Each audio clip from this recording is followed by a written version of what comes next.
Outside, far from the turmoil of the divine council, Madinga rode upon his majestic steed. His aura, now augmented with Mbutumba's divine essence, surged around him, distorting the very fabric of existence. His next target, Rhuhunga, awaited judgment. Rhuhunga sensed his doom long before Madinga appeared, barricading himself within his fortress of divine technology. Yet no barrier was strong enough to halt Madinga. With a mere gesture, he shattered the intricate barriers, protecting Rhuhunga's fortress, scattering shards of divine machinery across the skies. Rhuhunga fell to his knees as Madinga entered, his cyan eyes blazing with a fury tempered by sorrow. "Please!" Rhuhunga cried desperately, his voice breaking with fear. "Spare me, and I swear, I will serve you. I will build anything you desire. Please!" Madinga stood silent, eyes filled with profound disappointment. "You created the beings that murdered my friends, my family. Tell me, Rhuhunga, why should I spare the architect of their pain?" Rhuhunga's desperation grew frantic. "I was ordered, forced, I never wanted—" "No," Madinga interrupted coldly, voice filled with resolute finality. "You chose obedience over justice. Your cowardice killed those I loved. You must now face your own consequences." Rhuhunga's pleading turned to incoherent sobbing. In a final pathetic effort, he lunged towards Madinga, hands crackling with desperate energy. But Madinga, serene in his immense power, caught Rhuhunga effortlessly, his hand wrapping around the elder god's throat. "I will give you the mercy you never showed them," Madinga whispered, voice a chilling calm. And with those words, he absorbed Rhuhunga's divine essence, power surging through his being once more, altering his essence into something unprecedented, something the universe itself could barely contain. Madinga's form shimmered, reality fracturing slightly around him, as if existence struggled to accommodate his now overwhelming divinity. His very presence caused the world around him to tremble, reality rippling as if unable to bear his cosmic might. For the first time in the history of Alkebulan, the fabric of existence was genuinely threatened, not by darkness, but by a god whose power had surpassed reality's limits. Such power forced the hands of the creator gods themselves. They, beings who existed beyond creation, entities who never interfered, felt compelled to step forward for the very survival of their creation. As Madinga stood alone, lost momentarily in contemplation, the heavens parted. From the breach stepped radiant beings whose mere silhouettes were beyond comprehension, the creator gods. Their presence silenced everything, an absolute stillness descending upon the celestial realm. "Madinga," spoke a voice that transcended mere sound, filling the god's mind directly. "Your vengeance has shifted the cosmic scales. If you continue, this reality itself will collapse, and everything you cherish will vanish along with it." Madinga's eyes burned fiercely, defiant yet curious. "Where were you when my friends were slaughtered, when my family was destroyed? What right do you have to deny me my justice?" The creator gods, voices blending in a chorus of solemn power, responded gently. "We cannot directly intervene, just as you cannot enter a child's dollhouse without destroying it. We observe.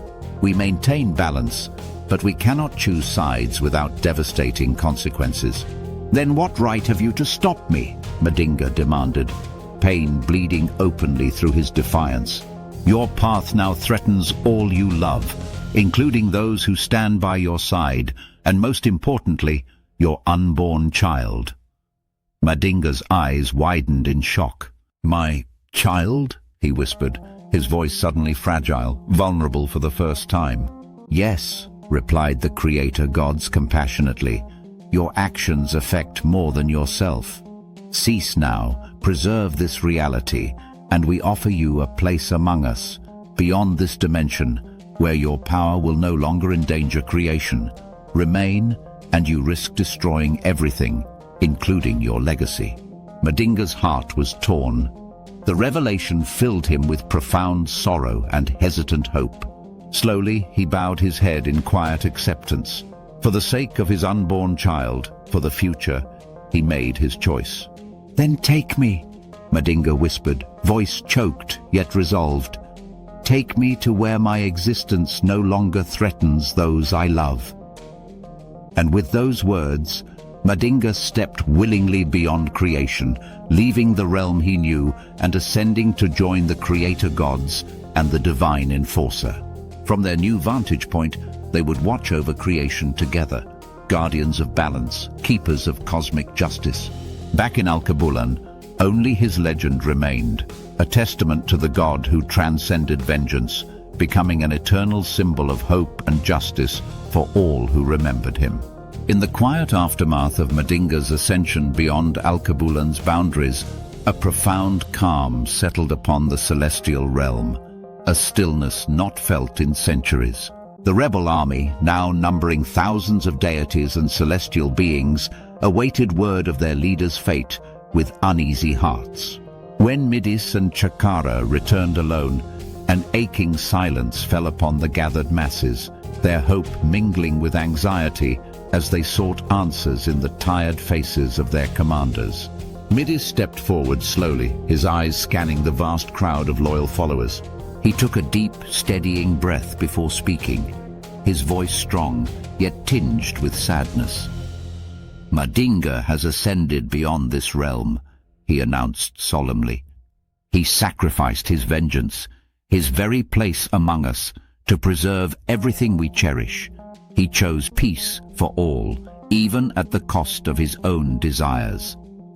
Whispers rippled through the ranks, murmurs of shock and disbelief quickly giving way to admiration and deep reverence. Many wept openly, grieving not for a fallen warrior, but for a beloved leader whose presence had been their guiding light. Yet, even amid sorrow, there blossomed an overwhelming pride for what Madinga had become.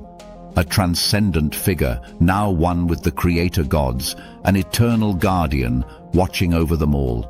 Midis raised a hand, calling for silence once more. "We honor his legacy not by mourning, but by carrying forward his dream of a just Alkebulan. The elder gods now number only 10, and their iron rule is broken. The time has come for peace and reconciliation, peace born from courage, sacrifice, and our unyielding spirit." The crowd roared in unity, chanting Madinga's name until their voices echoed throughout the celestial plains. Midis and Chakara stood proudly, eyes filled with bittersweet joy, knowing their friend's sacrifice had truly brought freedom to Alkebulan's divine realms. In the wake of Madinga's departure, the 10 remaining elder gods, humbled and weary, finally agreed to negotiate. They understood, perhaps for the first time, the delicate balance upon which their power rested. Peace was no longer a luxury, it was an absolute necessity. And so, with unprecedented humility, the elder gods approached Midis and Chakara, extending an olive branch of truce. The negotiations lasted days, and many feared another war might ignite from unresolved bitterness. Yet Midis, guided by Madinga's wisdom and compassion, brokered terms not of revenge but of justice and balance. The elder gods relinquished their absolute control, agreeing to share power equitably among the various celestial factions. They vowed to rule transparently, acknowledging the divine right of all beings, mortal or immortal, to freedom and dignity. Thus, the rebellion that had lasted for over a century reached its triumphant conclusion, its ending shaped by wisdom rather than bloodshed. A new era was born, one built upon understanding, empathy, and mutual respect. The gods who had once lived under oppression now stood as equals, shaping Alkebulan's future together. Yet among these historic changes, one event stood above all: the birth of Udo, the god of peace. Madinga's beloved, sheltered and protected fiercely by Midis and Chakara, gave birth under starlit skies, far from the remnants of war and conflict. Udo's arrival symbolized a new beginning, a hope-filled dawn forged from the sacrifices and courage of those who came before. Midis cradled the newborn gently, smiling down at the infant whose eyes held the promise of future peace. "Welcome, little one," he whispered softly. "May your days know only the peace your father fought so valiantly to create."